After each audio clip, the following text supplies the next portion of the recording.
podcast, corticoïdes, indications médicales et spécificités, rappel aux professionnels et aux étudiants. Bienvenue dans cet épisode complémentaire de Science en lumière. Aujourd'hui, nous allons plonger dans un sujet crucial pour les professionnels de santé. La gestion des corticoïdes, leurs indications médicales, et comment optimiser leur usage en pratique clinique. Cet épisode va également approfondir les dosages spécifiques, tout en couvrant les recommandations de Chronopharmacologie pour maximiser l'efficacité des corticoïdes et minimiser les effets secondaires. Nous aborderons en dernière partie un rappel des recommandations 2024 concernant la surveillance clinique à mettre en place pour les patients sous corticoïdes pendant plus de 3 semaines. Ce podcast est écrit et réalisé par Christophe Blain, docteur en pharmacie. Rappel des conseils hygiéno-diététiques. Avant de passer à des aspects plus techniques, rappelons brièvement les conseils hygiéno-diététiques essentiels pour les patients sous corticoïdes. Ces mesures permettent de minimiser les effets secondaires comme la rétention d'eau, l'ostéoporose ou encore l'hypertension. Il est d'abord recommandé de réduire l'apport en sel pour éviter la rétention d'eau. Ensuite, il est important de contrôler l'apport calorique, car les corticoïdes peuvent stimuler l'appétit, augmentant ainsi le risque de prise de poids. Concernant la santé osseuse, les corticoïdes peuvent fragiliser les os, donc assurez-vous que les patients reçoivent suffisamment de calcium et de vitamine D pour prévenir l'ostéoporose. Une surveillance de la glycémie est également cruciale, surtout chez les patients à risque de diabète, car les corticoïdes peuvent augmenter le taux de sucre dans le sang. L'activité physique régulière joue un rôle essentiel dans le maintien de la masse musculaire et de la densité osseuse, tout en favorisant une meilleure gestion du stress. Enfin, il ne faut pas oublier la gestion du sommeil et du stress, car les corticoïdes peuvent perturber le repos et augmenter l'irritabilité. Ces conseils sont simples, mais efficaces pour garantir une meilleure qualité de vie aux patients sous corticoïdes. Partie 1. Indications thérapeutiques des corticoïdes. Voyons maintenant les principales indications thérapeutiques des corticoïdes, qu'ils soient utilisés pour leurs effets anti-inflammatoires ou immunosuppresseurs. Les indications anti-inflammatoires et immunosuppressives. Les corticoïdes sont essentiels pour traiter un large éventail de maladies auto-immunes comme le lupus érythémateux systémique, la polyarthrite rhumatoïde et la dermatomyosite. Dans ces pathologies, ils aident à moduler la réponse immunitaire et à réduire l'inflammation. Ils sont également utilisés dans les maladies inflammatoires chroniques, comme l'asthme sévère et la BPCO, bronchopneumopathie chronique obstructive, pour limiter l'inflammation bronchique et améliorer la respiration. Enfin, dans les maladies inflammatoires de l'intestin, telles que la maladie de Crohn et la rectocolite hémorragique, les corticoïdes sont efficaces pour contrôler les poussées inflammatoires, bien qu'un traitement de fond avec des immunosuppresseurs soit souvent nécessaire à long terme pour limiter les effets secondaires. Les indications d'urgence et aiguës. Dans les situations d'urgence, les corticoïdes permettent une gestion rapide et efficace de crises inflammatoires graves. Dans les cas de choc anaphylactique, la dexaméthasone ou la méthylprednisolone sont administrées en complément des antihistaminiques et de l'adrénaline pour calmer la réponse inflammatoire systémique. En cas de crise d'asthme sévère, la prednisone ou la méthylprednisolone sont utilisées pour rapidement réduire l'inflammation des voies respiratoires et rétablir la fonction respiratoire. Enfin, voyons leur usage lors d'exacerbations aiguës de la BPCO. L'utilisation de corticoïdes systémiques permet d'améliorer la respiration en réduisant l'inflammation des bronches. Partie 2. Les différents types de corticoïdes et leur dosage clinique.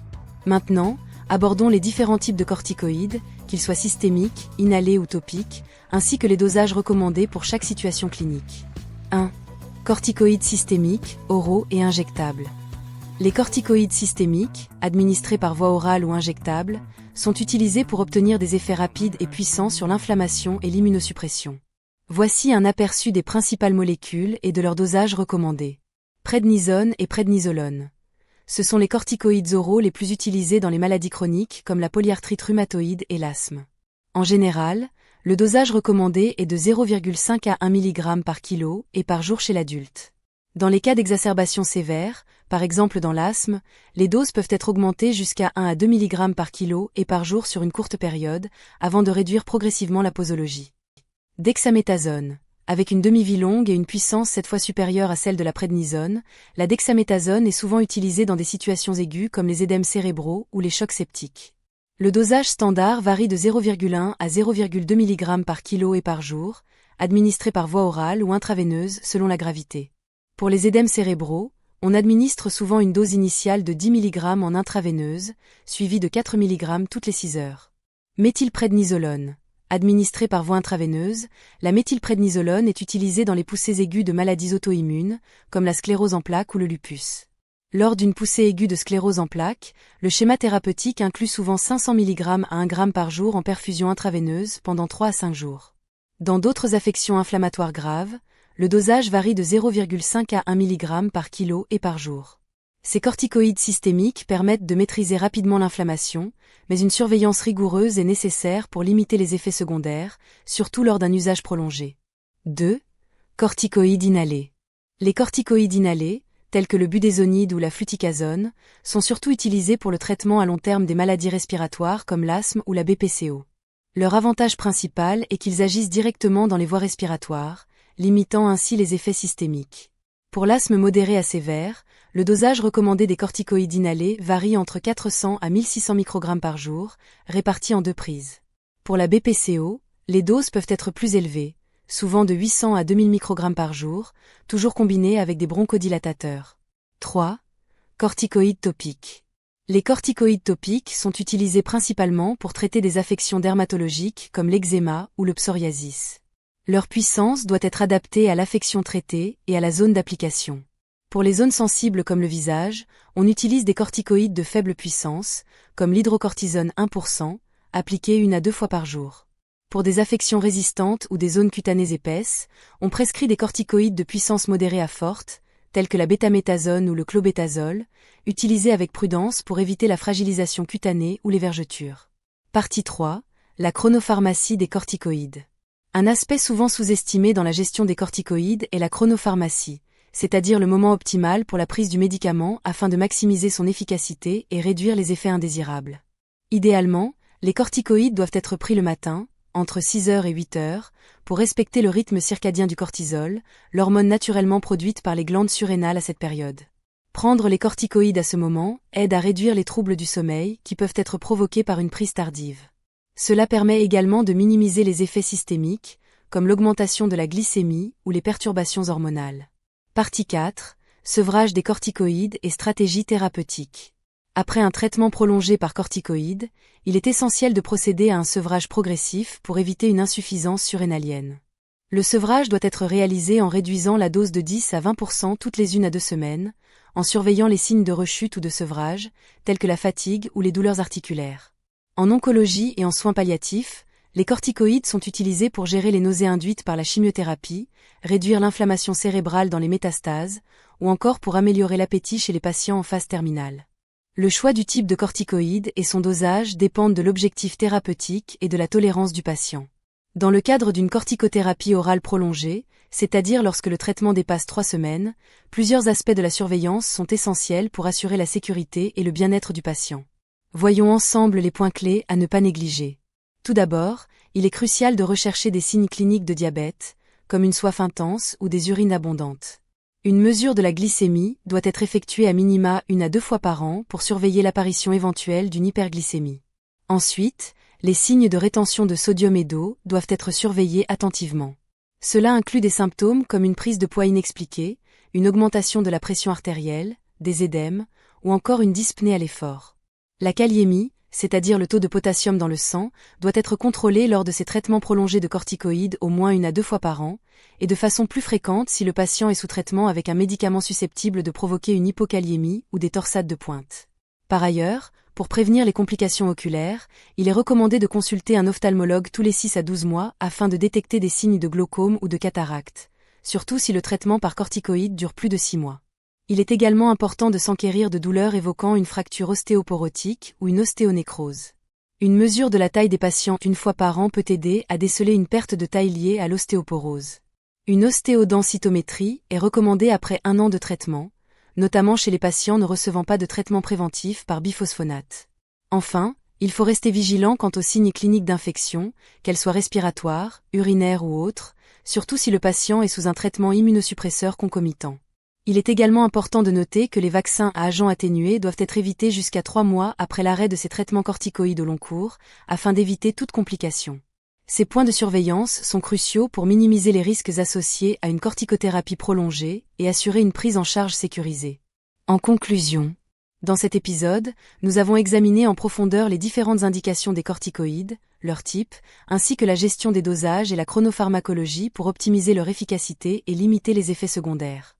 Ces médicaments sont des outils thérapeutiques puissants, mais nécessitent une gestion précise pour prévenir les complications à long terme. Merci d'avoir écouté cet épisode de Science en lumière, écrit et réalisé par Christophe Blain. N'hésitez pas à nous contacter pour toute question ou suggestion. À bientôt, après vous être abonné, pour un nouveau sujet éclairant. Les sources de cet épisode sont spécifiées dans la description.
Podcast, Corticosteroids, Medical Indications and Specifics, a reminder for professionals and students.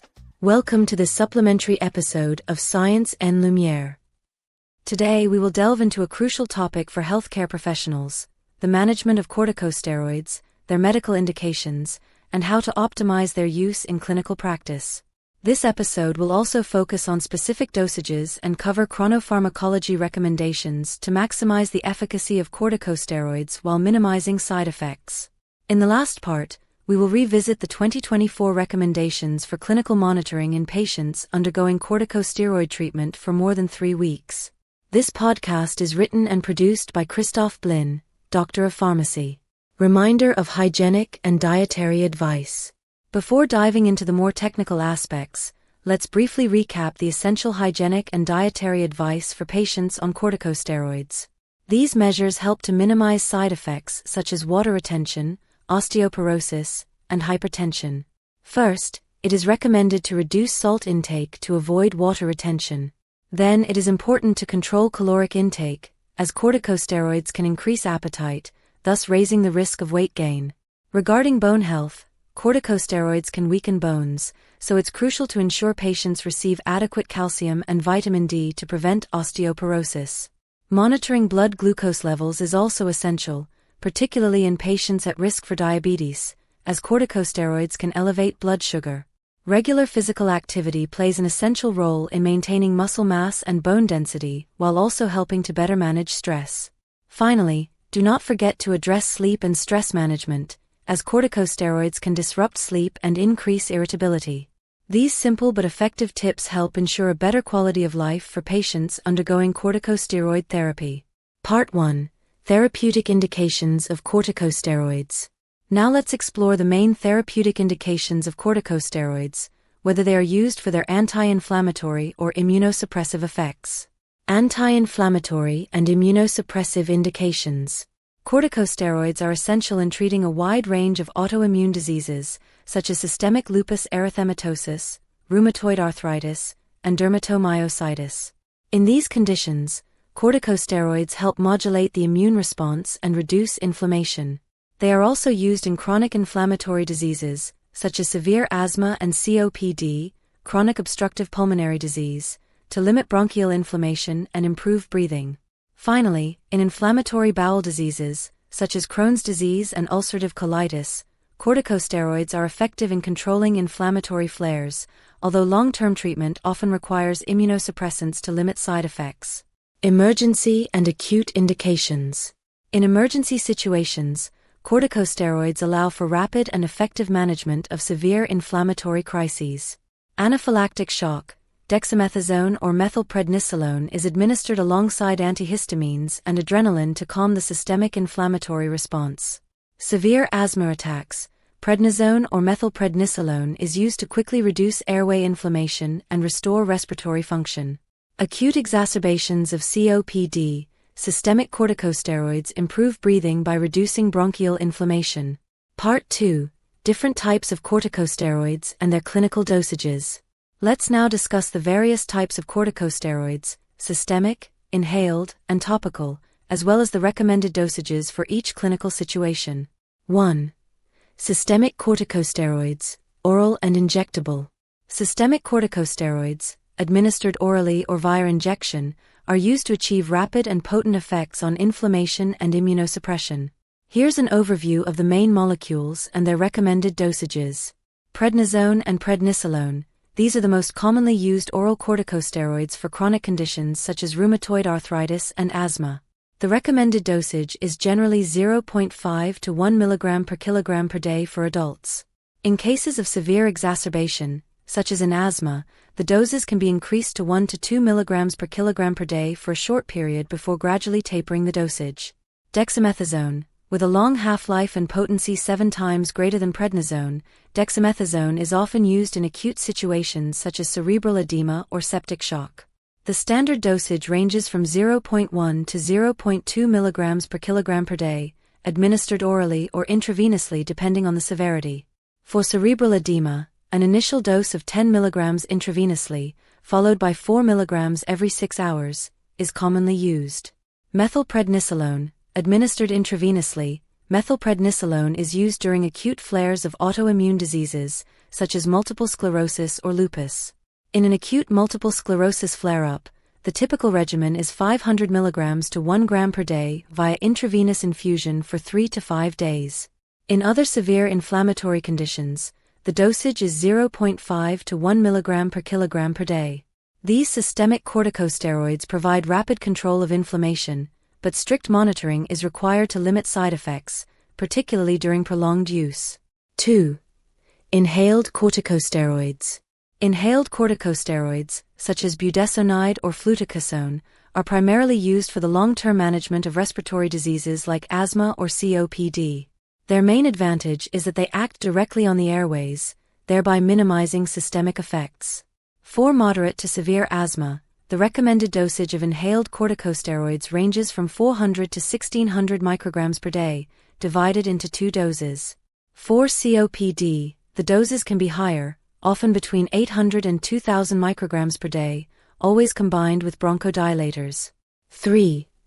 Topical corticosteroids.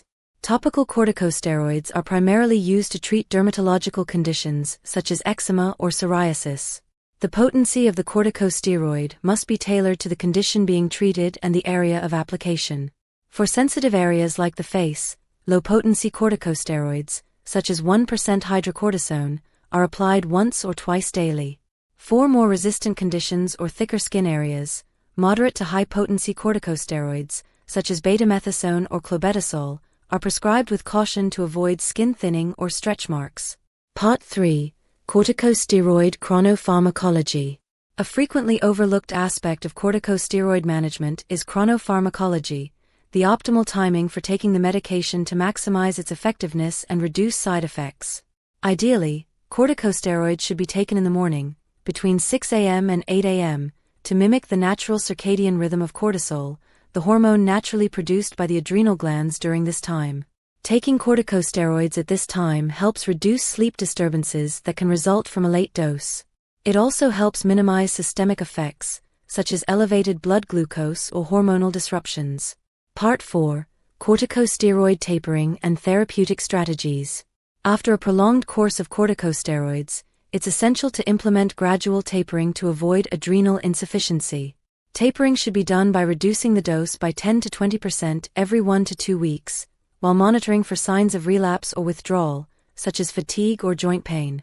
In oncology and palliative care, corticosteroids are used to manage chemotherapy-induced nausea, reduce cerebral inflammation in metastases, or improve appetite in terminal patients. The choice of corticosteroid and dosage depends on the therapeutic goal and the patient's tolerance. Monitoring during long-term corticosteroid therapy.